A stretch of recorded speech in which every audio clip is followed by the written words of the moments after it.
A life or death decision is now in the hands of the jury in the Palm Springs quadruple murder trial. The same jury convicted Jose Leron Garcia earlier this month of shooting and killing 4 people in Palm Springs in 2019. And they'll now have to decide whether to sentence him to death or life without parole. News Channel 3's Jake Garcia has tracked this case for years, and he has the latest tonight from closing arguments at the Larson Justice Center in Indio.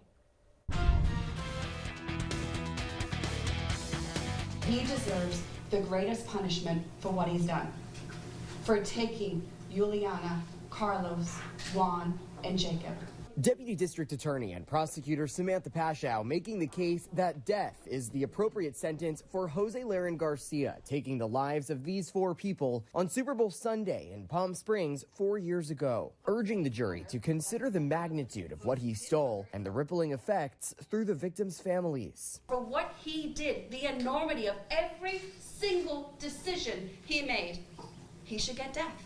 The jury was reminded about testimony they heard on several instances of Leron Garcia assaulting deputies and how razor blades found in his jail cell could have been used as a weapon. Paschow also leaving fresh in the jury's minds the abuse an ex-partner of Leron Garcia testified about that she said she suffered at Leron Garcia's hands.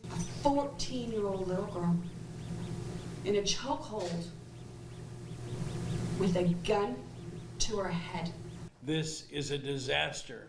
This case is a disaster. Defense attorney John Patrick Dolan made the case to spare his client's life, urging the jury to avoid a 5th tragedy. Please don't vote to kill Jose.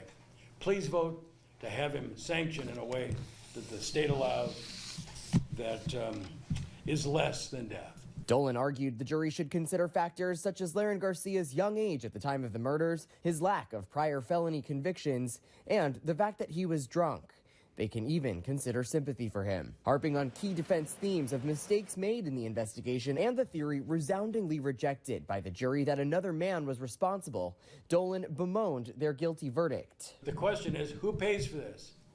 And frankly, I think you know that there's real problems with that decision, that Mr. Leron Garcia was the person who committed this offense. And now, ladies and gentlemen, you are facing death in the face today. Leron Garcia's fate in the case, 4 years in the making. Please, please take this seriously. Is left up to the jury to decide. Jake Garcia, News Channel 3, Indio. The jury will deliberate tomorrow. Stay with News Channel 3 as we await their verdict.